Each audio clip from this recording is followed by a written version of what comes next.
Welcome back to the Real Recovery Show. Today we have a really great episode for you on a therapeutic modality called EMDR. And if you don't know what that stands for, stay tuned because it could be something that could really change your life. Today's episode is going to take us deep into what EMDR is, how to apply it, what the experience looks like, and what you could look forward to having relief from if you have addiction or PTSD or chronic pain or anything like that. Actually, it started in 1987 as a modality specifically designed for PTSD. But over the years, it's been expanded out and used for a myriad of other things. But today, we are joined with Tay Singer. Hi, guys. Who's going to share a little bit about her experience, how she got exposed to this, and what she ended up studying, and she did a capstone on, and ended up doing it for herself with a therapist. Yeah, so I got introduced to it when I was working at a rehab, and a friend of mine was getting certified in EMDR. And so she needed to get some hours and get some training in it. And so she and I, were just messing around with it. And I was just, her practice person. And as we were doing it, some trauma that I hadn't really processed. I had been in therapy for many years. And this was 2017 that this all happened. And I had been in therapy since 2005, and I'd been sober since 2007. So I had already 10 years clean and sober. And so I'd already worked on a lot of things in my life, but there's this one trauma came up through EMDR that hadn't come up before. And it's because I had been doing more cognitive therapies where it was more about the thought process and trying to not want to kill myself was really the goal for most of my therapy. But now I was able to work on some different things that I hadn't really been able to dig deep into. And so doing EMDR with her opened up this whole other world. And so I actually found a therapist that had been doing EMDR for a long time and started doing it with him. And the reason I did that is you're really not supposed to do therapy with your friend. Right. And so, and my problem has been for many years that most of my friends are therapists. And so it was just interesting to find somebody that I didn't know that wasn't in the recovery community and that was able to dig deep with me in this EMDR thing and help me access some traumas that I didn't know that I needed to work through still. And it was a really good another starting point for that next layer of that onion that I like to talk about. So you've been in college for a while. And in it, when you had to write your capstone, why did you pick this is one of the brain-based therapies that you talked about? So in my capstone, the assignment was to come up with a modality that was all-encompassing and perfect for for different traumas. And I had been doing cognitive behavioral therapy, CBT. That was the first therapy that I had done right after my rape. And then I had been doing EMDR, 10 years later, or 11 years later. And then I did brain spotting. And so for me, that was what was the thing that gave me the most freedom and so I wrote my capstone on the way that this all came about, for me, this is what worked. And so I was able to not just apply the therapeutic principles and that sort of thing, but also to apply my own experience. And growing up in recovery, my experience has been the biggest helper for other people. Beautiful. Thank you so much. And so now we're going to talk to another person that we have here in the studio that his focus has been on the other side of the chair of being an EMDR certified therapist who actually is also a supervisor and has his own practice called Chief Counseling. And his name is Chief, not a coincidence. And so now he's going to share about how long he's been sober and how how he got into EMDR and a little bit about why he chose that to be a very big part of his therapeutic process. Yeah, absolutely. If I could start by saying thank you for sharing that. That was beautiful. And what a story. Oh my gosh. So yes, my name is Chief. My practice is Chief Counseling. I have been in private practice since December 31st, 2019. And so I am sober, almost 7 years sober, and my sobriety date is 10/4/2015. Nice. So coming up on 7 years. I was introduced to EMDR it was a couple years ago. I can't remember. I think it was 2017 or 2018. The years blend together. And I remember being introduced to this by a friend she's a fellow therapist. She's an absolutely outstanding therapist. And she took me under her wing and she introduced me to EMDR. And she told me a few things about it. I was like, okay. She said, I'm totally going to do this. Do you want to do it? Yep, just because you're doing it. So I'm like, if you're doing it, it must be the thing to do. And so we went to she did her training, and then a couple months later, I did my training. And from the very first training, the training that I had was part 1, part 2.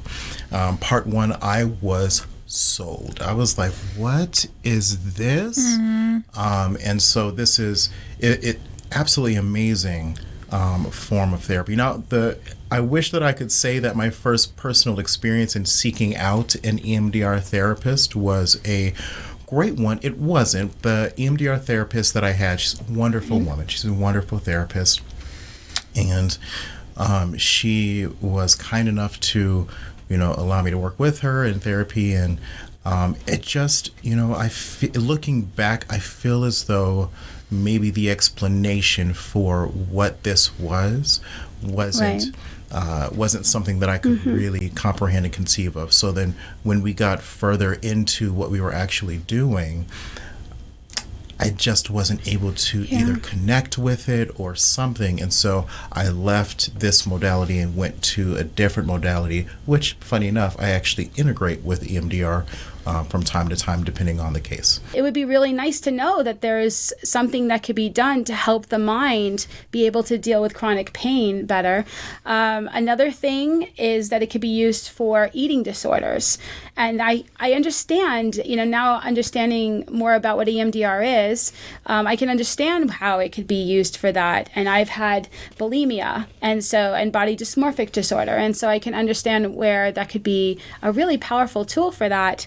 And then, of course, depression and anxiety disorders, panic disorders, which tend to all, if they're heavy amounts of depression especially, fall under the umbrella of PTSD, which is post-traumatic stress disorder.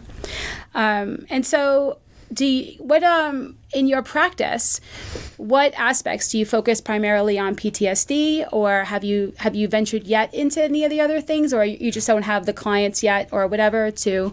Yeah, absolutely. So I've worked a lot with PTSD. I've worked with veterans. I've worked with first responders. I have worked with complex PTSD, so people that are having traumatic events that are stemming over an extended period of time. I've worked with angers. I've worked with phobias, which is really interesting. I've worked with quite a few. There are so many different protocols within the umbrella of EMDR that it gives us the opportunity to keep on learning so many different things to just be able to help such an incredibly wide array of people. It's really amazing. Do you find that somebody having a phobia, that it does have some connection to some form of trauma usually? So in my experience, I will say that the phobias that I've worked with have had something to do with what is something that may have happened years and years ago, but not always. I had one client, obviously I don't want to give too many specific details, but with a fear of flying. And there's never, outside of the regular turbulence that planes have, never had a huge incident that happened. And that was the part that got me, which is like, okay, so nothing happened. There's turbulence, but that always happens in planes, in my experience anyway.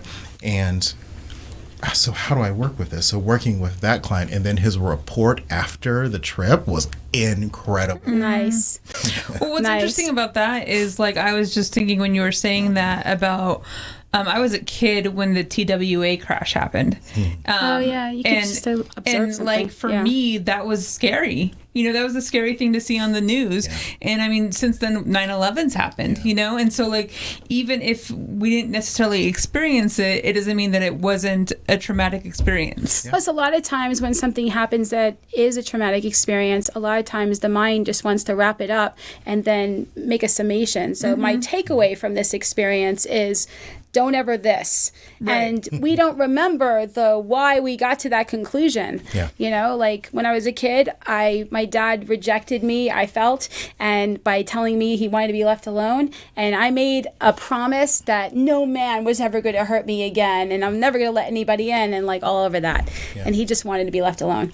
But but sometimes we don't remember. So to heal that trauma, I had to actually go back to that event and see it from a whole different perspective. Yeah. So that's really good.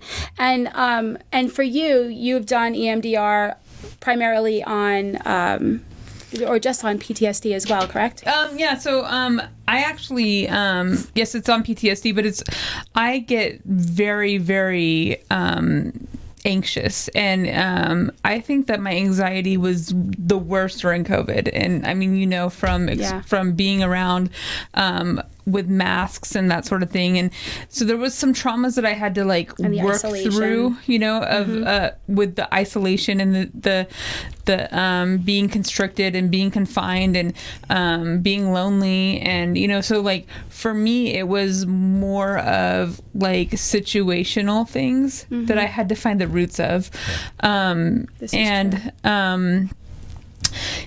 you know, one of my experiences with EMDR, we were working on a pretty big trauma, and as we were going through it, I was having a lot of somatic responses. Like, I was very anxious, I was very overwhelmed, I was very, like, my feelings were just extreme, and he had to like take a moment and like do the mindfulness piece and like really like let me like be covered in gold and like, you know, like do this whole other part of it, because for me, my emotions and feelings are so intense that I need something to reprocess.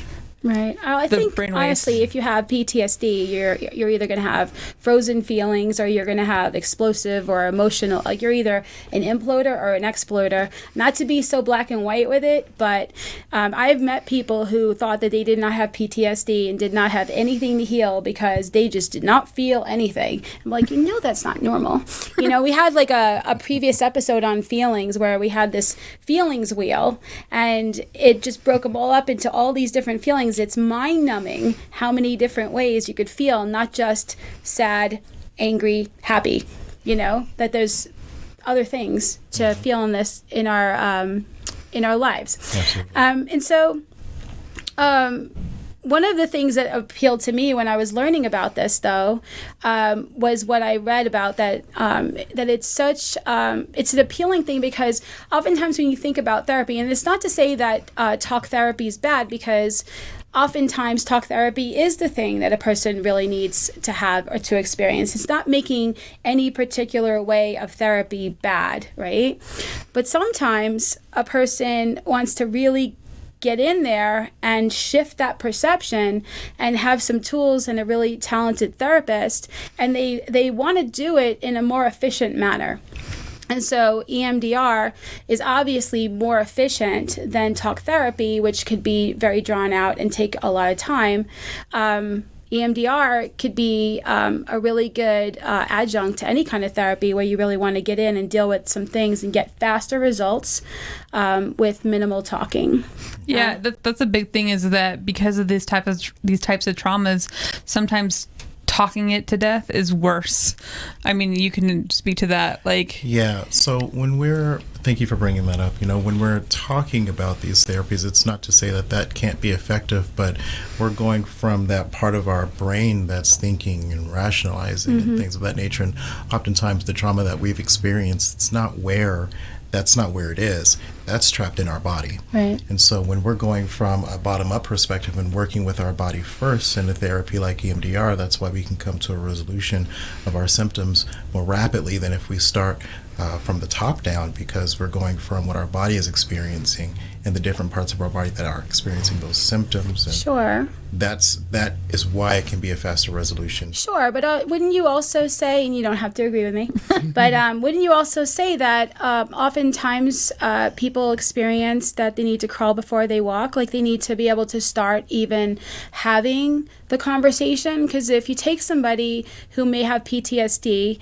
and they're just thawing out after they have been using drugs or alcohol for a while to avoid feeling the feelings and even admitting to themselves the stuff that's going on, when they get to a place where they start even talking in recovery and start understanding where they were running on ideas for themselves, carrying resentments, where they might have blocks, where they need more spiritual depth and intuition, and where they could start learning in recovery to be more empowered rather than so powerless.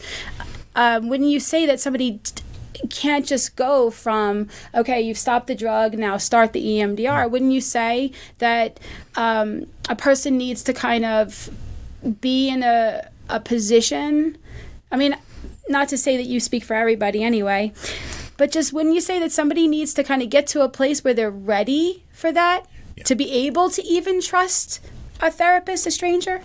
Yeah, so, one of the things that I think is really important based on the question that I'm hearing is that trust that needs Glad you got one out of that. there needs to be that trust that's developed with the clinician first. If I'm going in to speak with a therapist about whatever it is, if I don't feel as though I can trust you, if I don't feel as though I can open up to you, then everything else what else is going to be able to happen? And so even though, yes, EMDR is a form of therapy where it work very rapidly when compared to other forms of therapy, taking that time to build that rapport with your clinician first, with someone that you can trust, is a huge component of that. And that's why I spend probably more time, I would think, than other EMDR therapists in that phase. And phase 2 is more building that rapport with them. Right. I will say that, like, for me, it's hard to connect with people as a norm.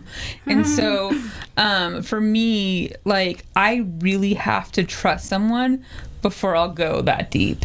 And I've been very lucky that all the therapists that I've worked with have seen that in me and figured out ways to reach me, because I'm not easy. Like, I'm just not easy to connect with. And I feel like I personally attest to this. It took years for her to hug me. It's true. Or anybody. It's true. But she's not a hugger. Well, she is me now, but she's not a hugger. I think that's, if I can just add something really quickly, I think that's so important to acknowledge, because one of the things that went through my mind as I was beginning my journey in EMDR was, well, they don't actually have to go into detail about what their experience is. So why does that trust have to be established so much? And they're not just trusting you with the details, whether they choose to go in depth or not. They're trusting you with their person being in that space and their emotions that are coming out. Yeah. Because it's almost like a hypnotic state. Like, like I don't actually have my eyes open up part of it, and so, like, I'm actually trusting the person in the room to not, like, be somewhere else, like doing something else, like actually be there with me and like helping me in that moment. And there is a piece of, like, you have to, like, connect. But even in the process of EMDR, it's broken up into 8 phases. And in the first couple of phases, it is all about building the rapport, setting the person up with the best preparation, the mental tools, so that this collaborative event can really be the most effective. And so the phases we're going to talk about what to expect, that generally, even though their experience is so specific to what he does in his practice and she's experienced as a patient for EMDR, generally follow in one way or shape or form this skeleton of order, if you will. So the first phase being the history taking, which in essence does build a lot of the trust. You're asking the questions about, tell me about yourself, tell me about why you're here, tell me about your life, and do you decide? Do people come to you because of the type of therapy you do, or do they come to you because of the type of afflictions you treat, and maybe they hear about you, and then when they come to you, they find out about it? Which is it mostly? So mostly right now, it's because of the type of therapy that I do. Okay. I want to say that about 75 to 90% of my caseload has to do with severe trauma and people that have come to me specifically for EMDR, whether they found me through Google or word of mouth or what have you. That's mainly what I'm seeing. Well, and the reason for that, like we talked about, this therapy's only been around since 1987. Right. Shapiro didn't come out with the book until 95, I believe. And so like there's it's still kind of like getting off the ground. I know it sounds like it's been around a long time, but it actually hasn't in the world of therapy. It takes a while. Yeah. Because people have to be I hate to say this, the guinea pig, right. And kind of fine tune it and develop it into more of a process that you can expect a certain kind of result if you do things this way, and this is what to avoid. Yeah, and what I could say about that, the beautiful thing is that there have been so many hundreds of research studies on EMDR to prove its effectiveness. So in the short time that it's been around, like you said, since 87, there have been so many different studies that prove its effectiveness, that prove that it is a modality that can work more rapidly than other modalities that people may go into. It's been proven effective and useful by the World Health Organization, the Department of Defense, and the American Psychological Association, and others. So, it is such a proven form of therapy that you have people that go directly to this and say, I'm experiencing PTSD, CPTSD, depression, anxiety, the other things that you mentioned as well, and they know that they can go into this therapy. It's been well researched. The people that are conducting the therapy have been well trained, hours and hours of training with supervisors and such. So they can go into this with confidence that, this is going to be something that is researched and something that's proven to work. Mm-hmm. Beautiful. Okay, and so when you first have somebody come to see you and you do the first part, which is the history taking, and you prepare them in the second phase with the mental tools, how long generally does that process take, you feel, or is it completely subjective to each particular person's presented situation? Yes. Okay. Next. I will say that in my experience, I have had people come in and I've been able to get through a history taking in just one session, and dive into preparation, either that section or the next. I've had people where I cannot even begin to get through the history taken. I have to be a real careful judge of character. That's why I say I always go with the professional, because, for example, if I can give an example, I had a client, I want to say this last year sometime. This client came in and I asked, what brings you in? Immediately burst into tears, right? So you have to be extremely careful when you're doing that history taking, because you don't want to ask certain questions that may re-traumatize the client, especially when you haven't gone through preparation first. So for some clients, it depends on what I'm feeling, the energy that I'm feeling when they come into the room. I may just start with phase 2. I may start with some kind of preparation, some kind of self-stabilization techniques that they can do and that they can work on together before we get into to get them to be more receptive, to calm, to feel like they could trust you. I could see that. I could see that if I went to a therapist and I'm freaking out because and I'll tell you this, if I had done that, I could think that this is how it would have gone down, because whenever I went to a therapist, I walked in suspicious. I was that person. Yeah. I was not any therapist's happy person. Like I wasn't good. It was really bad actually. I would go in and I would ask them questions and keep asking them questions because I wanted to know, sell me you, like let me know why I should trust you because I had such trust issues from the very thing that I needed help with. Right. And I needed to know, like when you were saying, you don't want a person, you're closing your eyes and you're doing this therapy, you don't want to think that the other person is like checking their phone. Right. Like you want to make sure that you got somebody that is really going to be present with you and all in with you because they're walking with you through this mental tunnel, right? And so I wanted to know that. And, maybe it was just like kind of like how you had your bad-ish experience. Maybe that's the reason I had my bad-ish experiences was with my attitude and my picker, like at the time.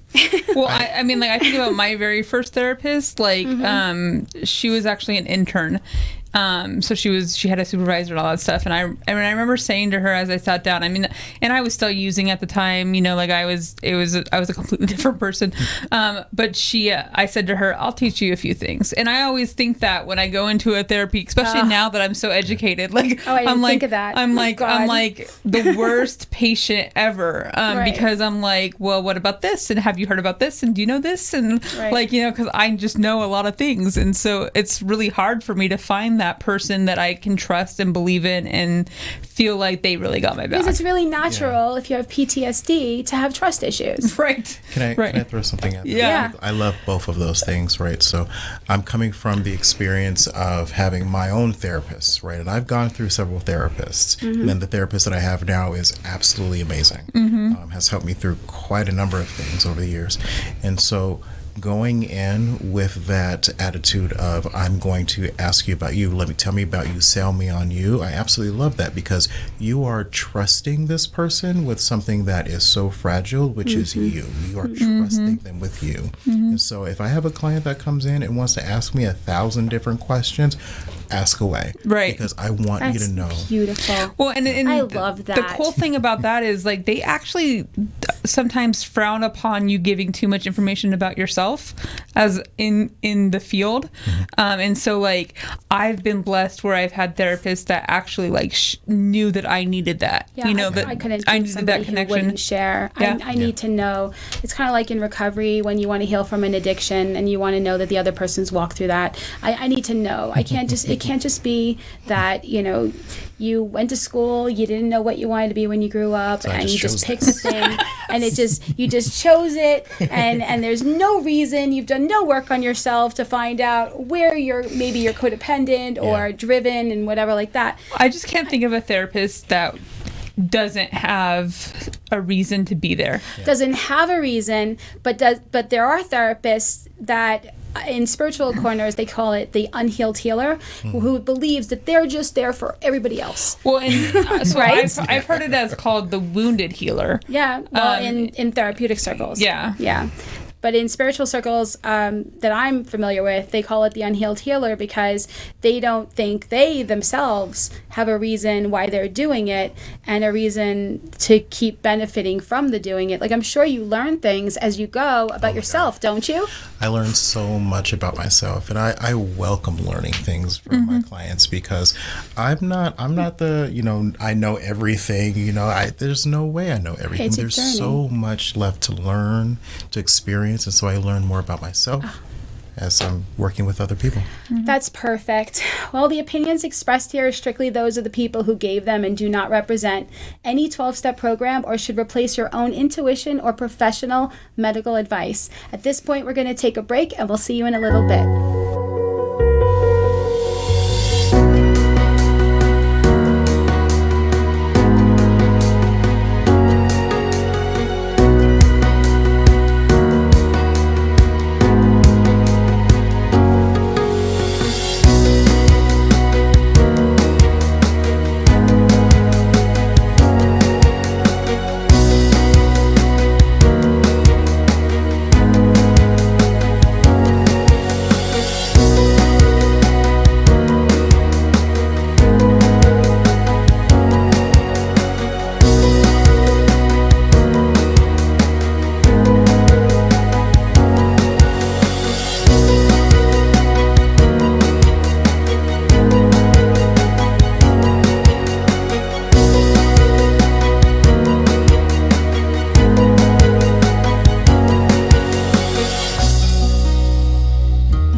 Welcome back. You can watch us on Facebook, YouTube, and on Amazon Fire TV, or you can listen to us on the PHLV radio app, or get our podcast on Apple Podcasts, Spotify, and iHeartRadio.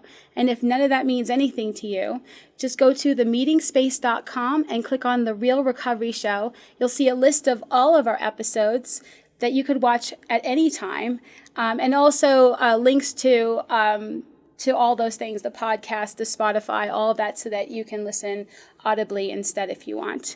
It's really kind of crazy. We had just looked recently and saw that the amount of people just on Facebook alone following was like thousands and thousands, and we're like, how did that happen? That's crazy. Yeah.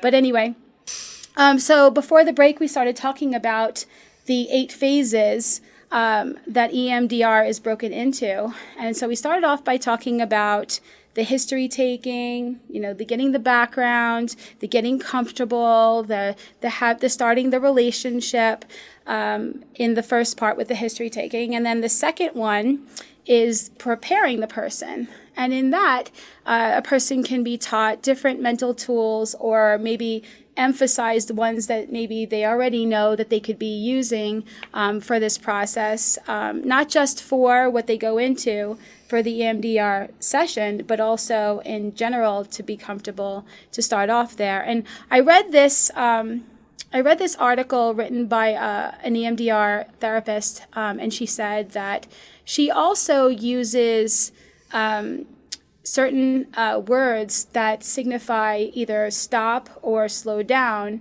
not so that the patient has total control over the speed of it, but so that the patient can understand that they have the power, if it does get too overwhelming, to stop. But a really good therapist will also be able to tune in and make sure that they don't get too overwhelmed with what's coming up. But I kind of thought that was kind of interesting when I saw the article, because, I have but I have some experience with BDSM. And in BDSM, there are, if you've ever heard or seen 50 Shades of Grey, there's the green, yellow, and red, or whatever words you want to do it. And in it, there are people communing together for an experience, and they can let the other person know without going all into it, it's time to slow down, I can't do this, or stop. So it's kind of interesting. So that's just how my mind works. But anyway, back to you guys. I have to keep it interesting for you guys, right? No, it's very interesting in and of itself. So when you go through the preparation, Chief, when you go through that process with people, what do you normally focus on? Are there certain tools you make sure that they have, or do you customize it to each person based on what you find already is something they know or benefits them? Yeah, absolutely. So again, I think my response to you is yes. Yeah. Honestly, yeah, because I saw it coming. So if I have a client that has, I'll give you an example of my clients that are experiencing CPTSD. So that's complex PTSD that may stem from trauma stemming from their childhood, or they could be in a situation for an extended period of time, right? They may not have any kind of tools that prepares them to go forward into being able to talk about or process through their trauma. So we may have to start from scratch. How are you? What is your breathing like even? Mm-hmm. When you are moving through life, are you able to stay regulated in an everyday situation that occurs, or do you become dysregulated whenever something happens? Mm-hmm. So we may even have to start there. And that's very, very basic, but for some people that may be where we need to start, and that's perfectly okay. So I have clients that have had a lifetime of nothing happening, and then something occurred. Well, with that client, their breathing may be okay. Their ability to move through life without becoming dysregulated, they're okay with that, except for when it comes to this thing, and then they become dysregulated. They need to learn how to have better control over different things that occur. So depending on where the client is, that's where we go. And then in phase 2, we focus on, or at least I would say I focus on also telling them what the rest is going to look like. So what are phases 3 through 8 going to look like? Mm-hmm. What are the different movements, eye movements, or whatever that we may include into this. What is that going to look like? And then I also tell my clients about their window of tolerance. And this actually speaks to what you were saying about being able to be in tune with the client. So as we go through, one of the things that I'm asking the client is, what do you notice, or what have you, as we go through the phases. But that window of tolerance, I tell the client, this is where, if this is your window, and if you are being blown out of your window of tolerance, I need to know that. I'll probably be able to see it before you say anything. But I want to stay within your window of tolerance so that we can continue to process. You should be able to tell, right? With the breathing starting to change, with the tension starting to happen, the leg shaking, the flushing, they start to get restless or something, or they're maybe less responsive, or something's going on. What I like that he said is he talks about the different types of eye movement, because I've done the light bar, I've done the tapping, I've done the two fingers, so just depending on the type of the specific therapist and what they feel works best with that client, like it's good to know what's going to happen, Right. And the reason that I need to go over that in phase 2, and I have a little bit of practice with the client, is a couple of different reasons. So you mentioned the different forms of things that we can do as far as the eye movements, or the dual attention stimulation is what is referred to. The client may not be able to do this for whatever reason. I have clients that can't do a butterfly. I myself can't do the two fingers going left and right, because I actually get really dizzy doing that. And so that, I could see myself getting dizzy too. Absolutely. So we have to go over these things, and also in preparation, in practicing whatever kind of movements we're going to do to give us that dual attention stimulation, keeping us for a couple of seconds in our trauma, but also here safely in this room.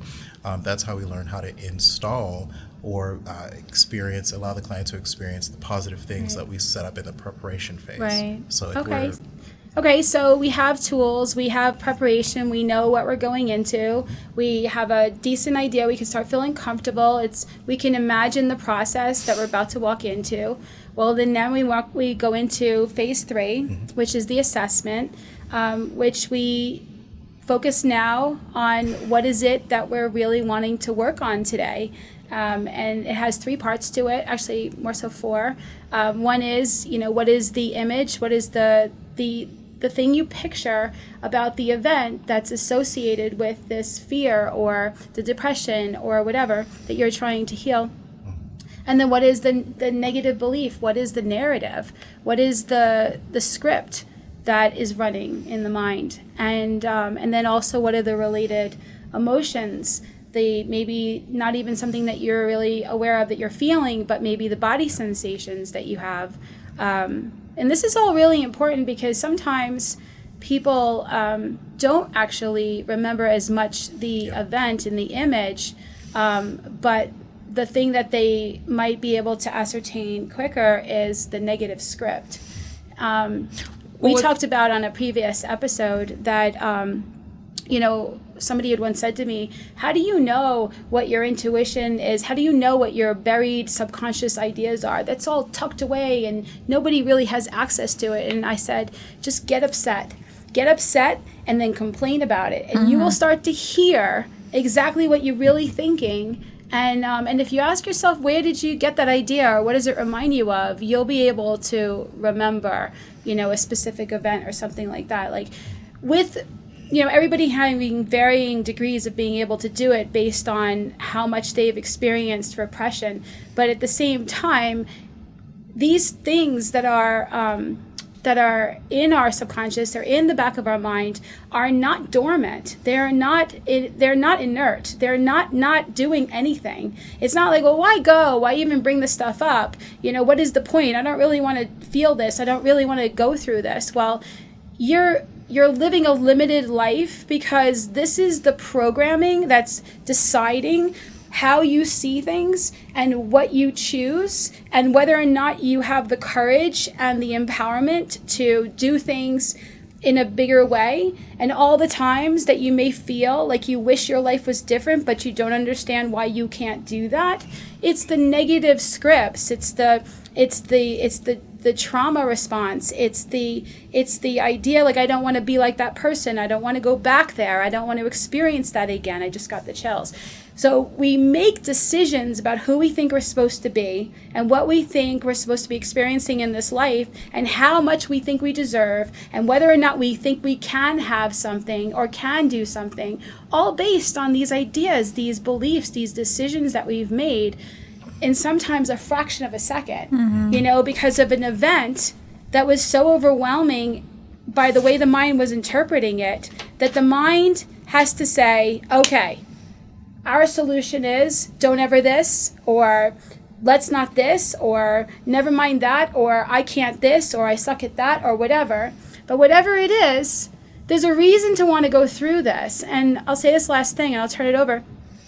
Oftentimes I hear people say, well, I'm not that emotional, I don't really have any big deals, etc. But then their life feels very small and they have a lot of judgments and they have a lot of fears, but they don't really talk about it that much. And so they do actually have it. They do.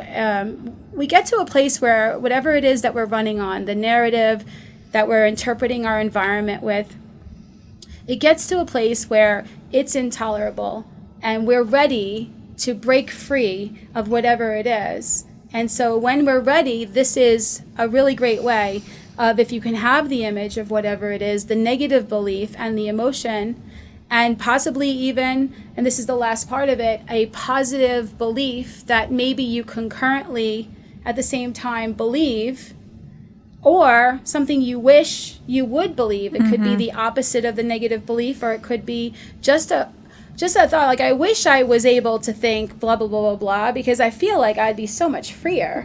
But I currently believe this, and I wish I didn't. I wish I could really just take this and dissect it and be able to have a different experience. Well, and for me, this step was so crucial because I didn't have to talk about all the details again. Right.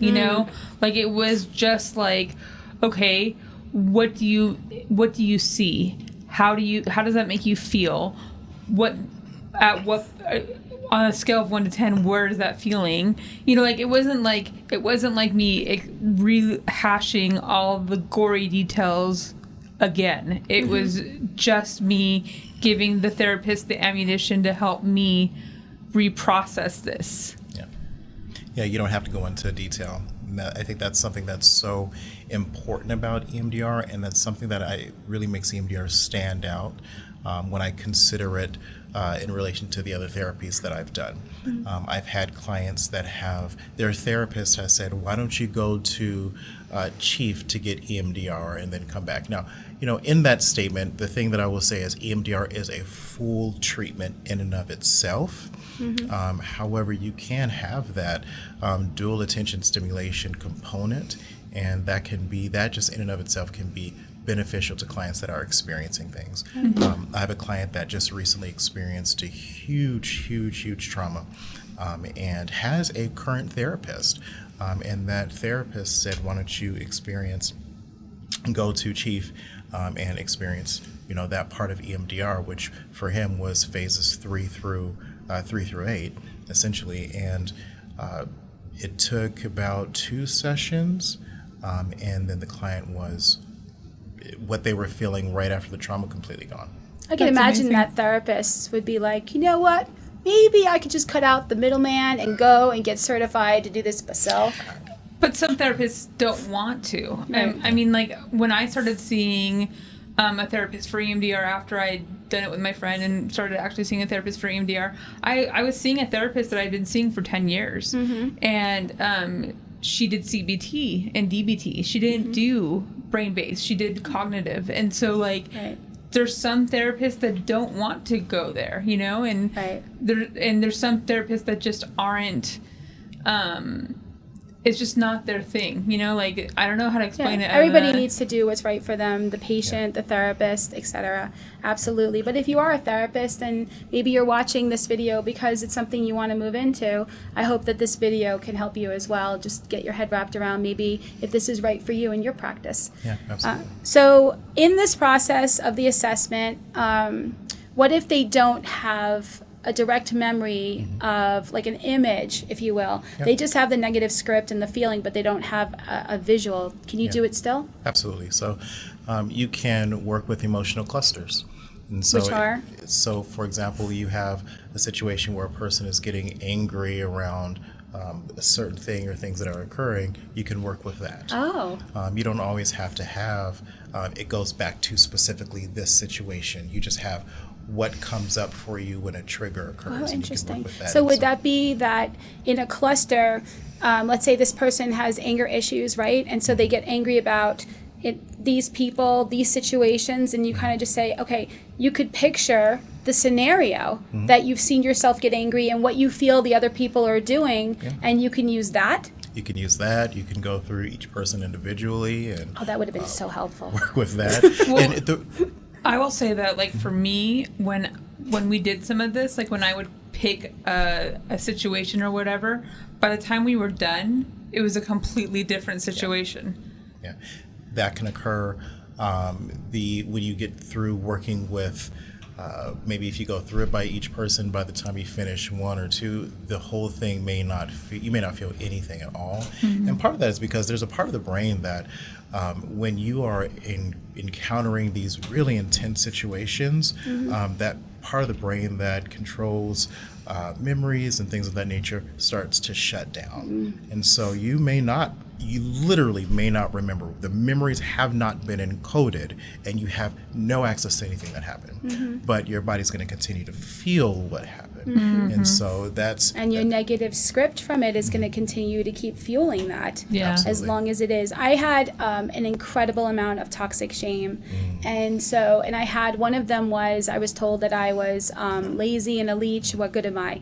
And you would think, just leave it in the past. Somebody said it, just use positive affirmations. But every single time, like if I was working for someone and they called me into their office, or somebody talked about, man, this is taking a while, I would immediately feel the toxic shame because my negative script was, they think I'm lazy. They think I'm lazy. I'm lazy. I'm not doing enough. And man, you could kill yourself in workaholism trying to outrun your own negative script.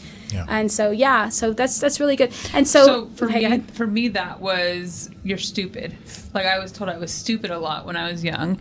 And so like it took me until I was like pretty healed to finish my degree, you know, and I'm definitely not stupid. But I just learned it differently, and growing up in the 80s it wasn't as easy to learn differently. If I could throw out there, for me it was, you're fat. Oh, really? And so that led to me being bulimic for a number of years. And, that all the related tooth decay and the money that I've spent on these teeth. Jeez. But like, we're going to have you on another episode. We're going to talk about that. All right. Well, awesome. And so in that assessment where you're trying to find the thing itself to heal, to go and address, that's when you pull up the positive belief that you're going to install, I guess is the word, later. And so is it something that, is it something that is a belief that they themselves bring to you, or do you do what I just said, like you just kind of look into it and kind of get a feel and maybe help them find what would work? So it depends. It depends on the client. So I do have some clients that come in, and when we're in phase 3 and we're looking at these different targets, they may have something that they come in with. So if their negative cognition is I'm not good enough, they may have their positive cognition. They may know it right away. They may not know anything that they would rather feel instead of I'm not good enough. We try to work towards that. I have a list that I can provide to the clients if we are really struggling to come up with a negative or positive cognition. And then during the process, their positive cognition, if it goes, it can change from I am good enough to I did my best, so it can change as they're going through. Perfect. Okay, and then the next phase is the desensitization. I said it. I can't say it. Application. I can write about it, but I can't say it. So you you have done it where you used the fingers, the two fingers. And can you talk about how you ended up using a different approach? That there's a lot of different approaches, but that's what you've ended up. Yeah, so when I started out at the trainings and everything, we're trained to use the two fingers to go through the bilateral stimulation or the dual attention stimulation.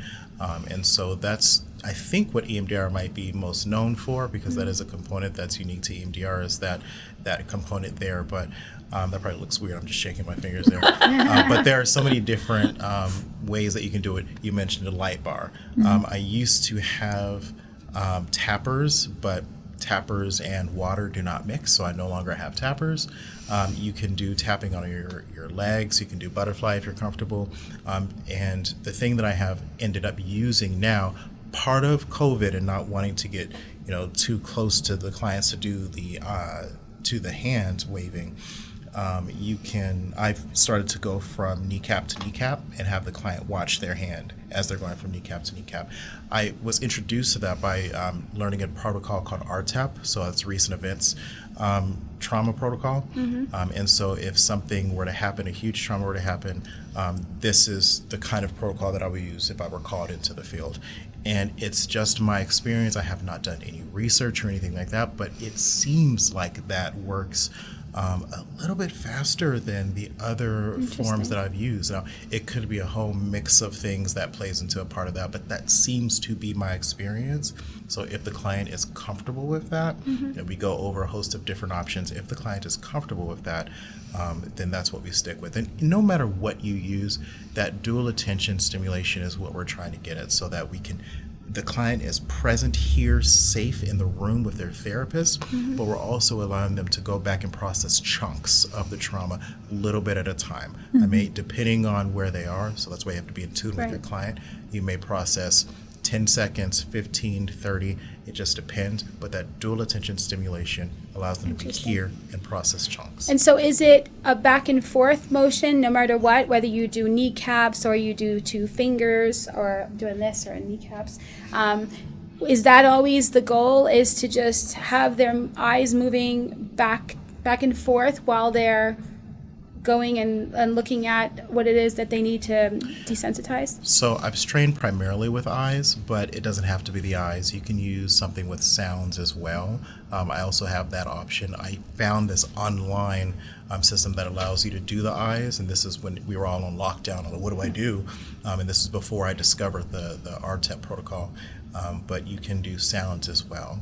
But even when you have sounds going from left to right, right, your eyes are moving because your attention is going to whichever side you hear the sound. Like your eyes are automatically, wouldn't you find that they would still do that, even though that's not the overt goal? Usually my clients' eyes are closed, so you wouldn't know. I wouldn't know, I would imagine, because I would think that, but I don't know to be sure. Right. The point is to get that dual attention stimulation. The point is to activate both sides of the brain so that we can get them to process those chunks. That bilateral stimulation, we can get them to be here and they're there at the same time, just for short amounts of time.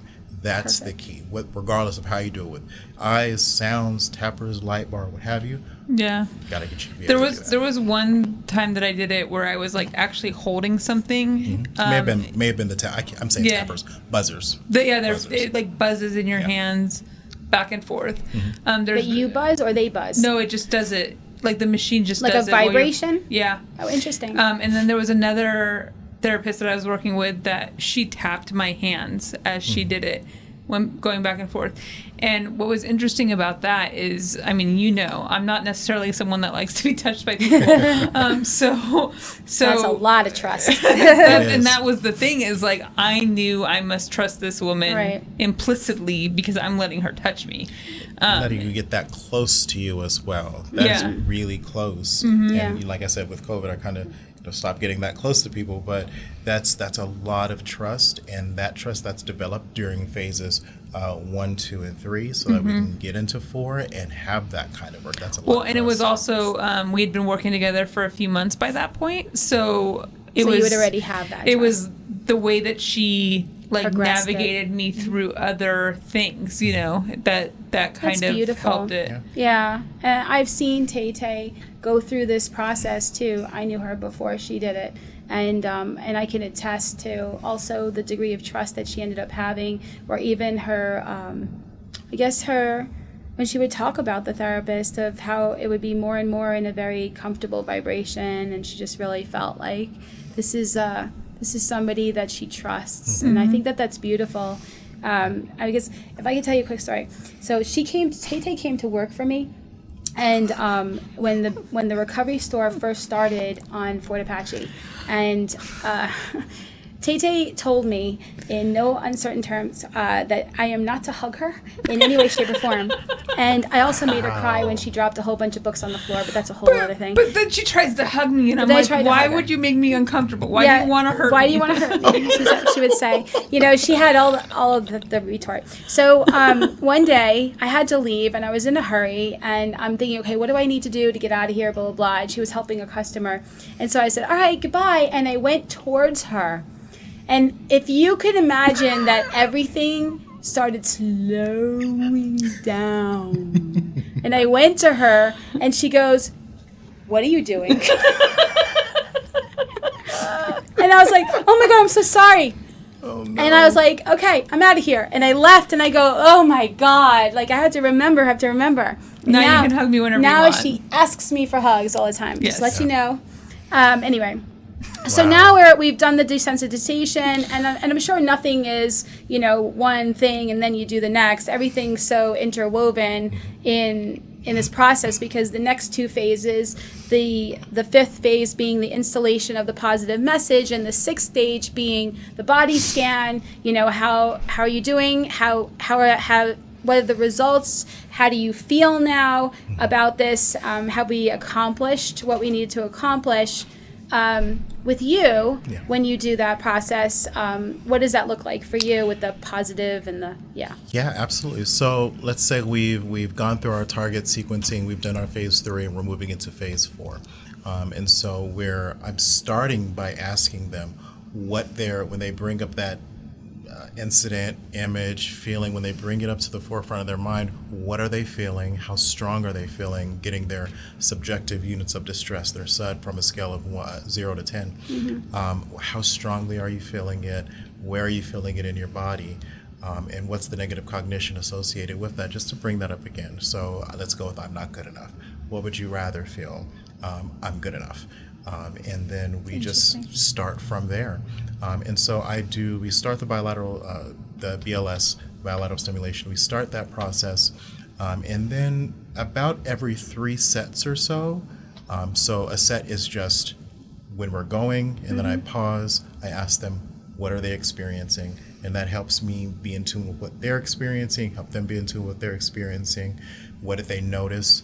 Whatever they noticed, maybe they noticed a decrease, increase in what the sensations are.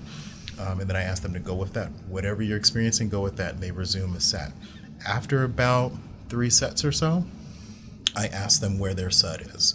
And that's just a gauge. Is it going down? Is it going up? Is it staying the same? Mm-hmm. And so as their SUD is going down, once it gets down to a 0 or a 2, I ask them, has that positive cognition stayed the same?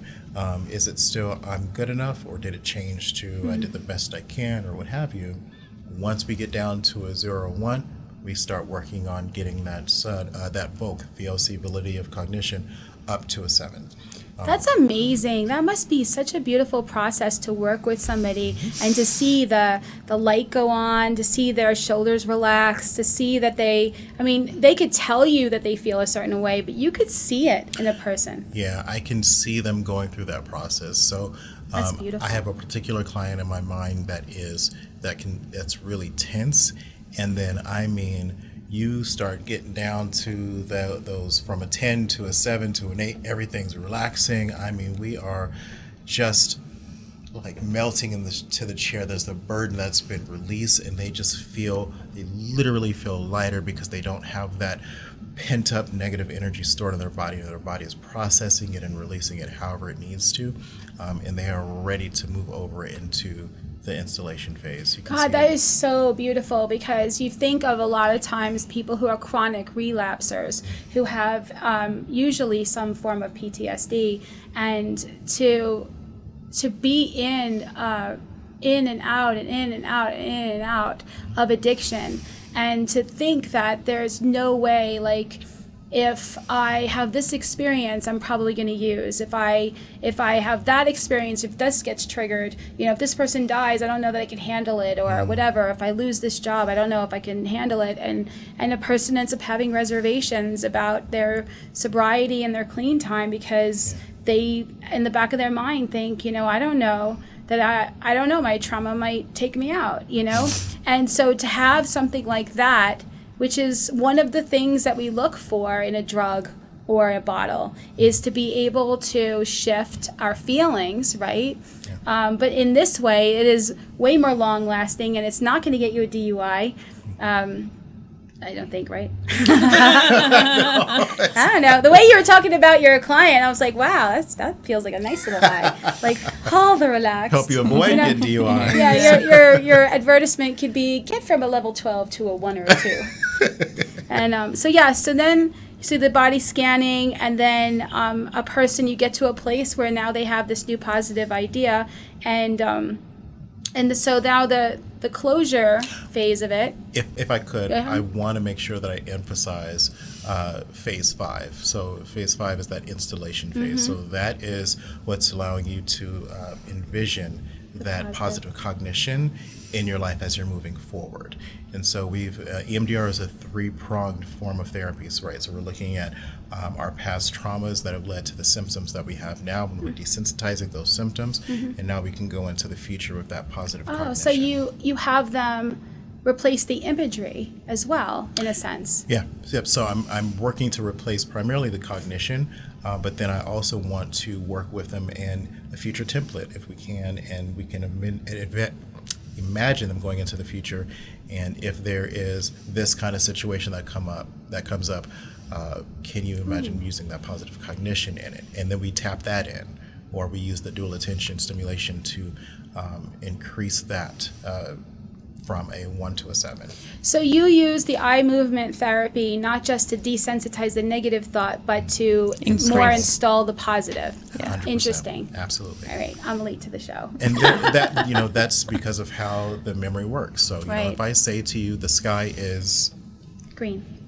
I need help. The sky is blue because people will automatically go to that word, typically, because that's where that's where we have learned that memory association is automatically connected with the sky being blue. And so if we change that to in their mind goes automatically to that negative thing. If we can change that to it going to that positive, that's what they're going to go away with as we're doing that installation phase. So that's why it's so important that we have to add that. That's beautiful.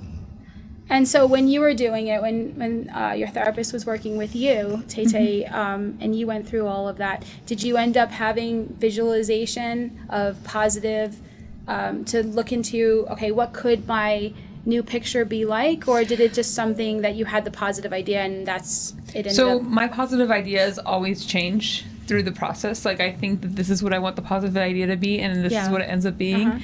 And being such a visual person, because I am an artist first. And so, like, being such a visual person, the imagery does change for me. But I also feel like a lot of because of my somatic experiences, I didn't get to clear as many things with EMDR as I have since with brain spotting. But EMDR was the thing that helped me open them up and like to prepare to even get to it.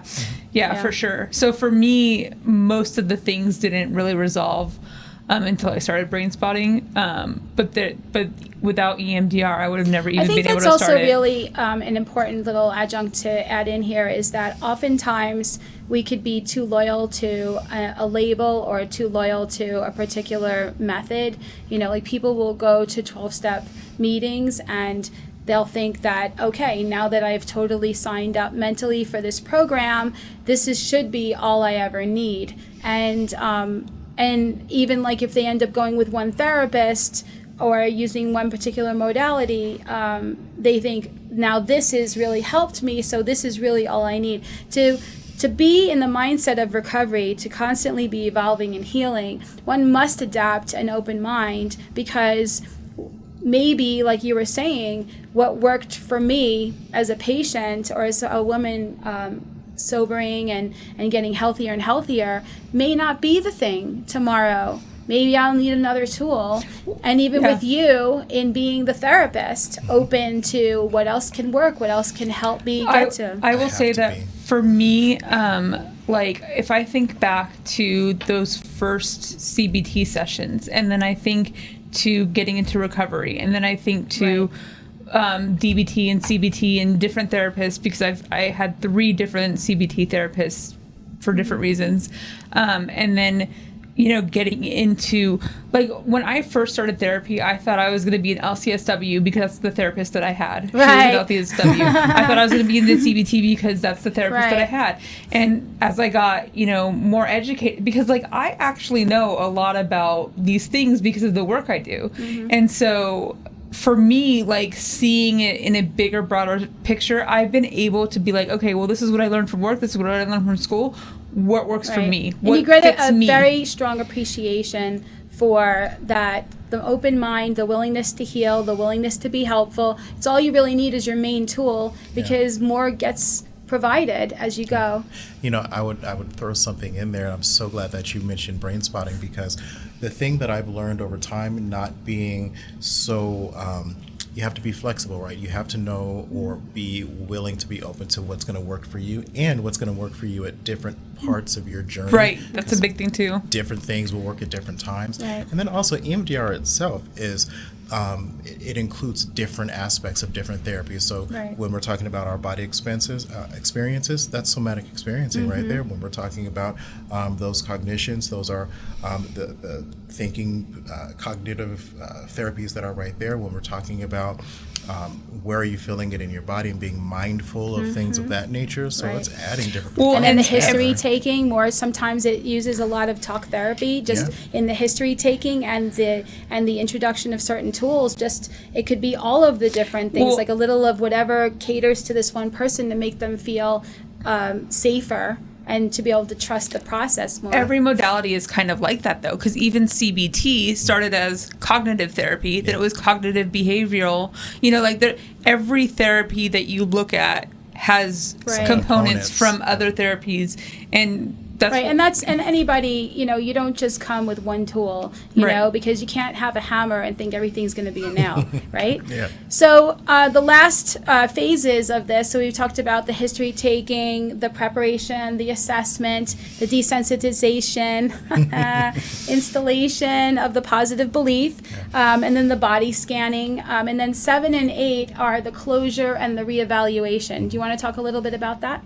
Yeah, absolutely. So depending on where I am or where we are with the client. So say, for instance, if we haven't made it all the way through desensitization, if we are having to finish the session and we are at a 4 or something of that nature, then I'm going to do a reevaluation of where we are, how far we've come with that client, and then we're going to do closure. Closure is the last thing that I'm going to do because I don't want to allow the client to leave my office open. We want to shut them up. I want to get them back into their whatever they're working on, whatever we're working on, get it back into their container if that's what we built. That's a big thing that I used was the container. And I remember telling you about it, and I'd be like, I have to put this in my container. Hold on a minute. Absolutely. I work on a container and calm, safe place if the client can find one or if the client has one. I've given her lots of stuff to put in her container. They just all fit in there. and so that's where we'll end the sessions. Now, let's say we've gotten all the way through our desensitization. So in phase 4, we've gotten all the way through phase 5, doing phase 6, the body scan throughout, and we've hit the target. We've finished the target. So then we're going to do a reevaluation. Are there other targets that we need to work on? Are there not? When you bring this back up to your mind, are the emotions completely desensitized and the positive cognition coming up? If that's the case, then hey, we're done. Let's do closure. Again, let's get you back into your container if there's anything else that we need to put in there. And do you give them homework? So EMDR is not a homework-based modality. That said, every clinician does things a little bit differently. I give homework, but it's not like I'm saying go into the field and do something. I'm saying as you're going throughout your day, I want you to just note what you're experiencing. Note what emotions, what feelings are coming up throughout the week. I don't want your mind to be so focused on your trauma throughout the week, because I want you to be able to start to go out and learn to experience and live your life. But I do want you to just pay attention as you're going. And I could just imagine how people, if they don't have that kind of direction, could be like, did I have a feeling? Wait, is it associated with that thing? Wait, and like staring at their navel and pulling lint out of their belly button, and getting no work done, can't have a conversation. No, I'm looking to see if this is working for me. I don't know what's happening. So one of the I was gonna say, I know when I started CBT, like I would have to put stuff in like this. It was like 3 sections, and it was like the feeling, the distortion, and the truth, and like for me, that ended up turning into like affirmation cards where I could have like, oh, this is my cognitive distortion, and this is the truth, and like now like those kinds of things just naturally come in my head, and so having that kind of thing where you're like, okay, well, what is this feeling like? Being able to write it down and like look at it and like figure it out, like that's a big piece of healing. Yeah, I absolutely love that. One of the homework pieces that I do but don't officially give would be writing things down, whether it's journaling, whether it's just keeping track of something. I want to go back to your point of what you said, and just like, is that associated? One of the meditations that I do with my clients, I have them see, just going through the meditation, leaves on a lake. And so as it's going down, or stream rather, leaves on a stream, Leaves on a lake. As it's going, leaves on a lake, I guess that does sound better, doesn't it? But as the leaves are going down, just notice them. You don't have to look at them, you don't have to examine them, you don't have to all that, just notice them. You notice that thing that comes, notice it, and it takes practice, but that's what we're working on over time. Perfect. On a future episode, we are going to have an entire episode on brain spotting. So it was mentioned here, and it is something also very helpful and even way newer than EMDR, but very powerful. And so that's coming up on a future episode. And so real brief, we have to wrap up right now, but how does a person become an EMDR approved therapist? Yep, so my journey started at emdria.com, so EMDR International Association, emdria.org, I believe. And so as they're looking through trainings. I did part 1 and part 2 of basic training. And then if you decide to go further, you can start working towards certification. And then if you decide to go further, you can become an approved consultant and trainer, and you can start working with people to become an EMDR certified therapist and be trained and work with protocols and things of that nature. So beautiful. And you can also be supervisor. You can also be a supervisor like I am. So it's an incredible journey. And your practice again is called Chief Counseling. Chief Counseling. So you can look them up here in Las Vegas. I just want to say one thing to that. So there is a difference between someone that's trained and someone that's certified. And so if you are someone that's looking for a therapist and you want someone that's certified, make sure that they use that word. Okay. Yeah. Awesome. Well, thank you so much for joining us. This has been such an informative and helpful and just very, very fascinating topic. It's my pleasure. Thank you for joining us today on The Real Recovery Show. We'd like to give a special thanks to our sponsor and gracious host, PHLV Radio, here in Las Vegas. See you next week.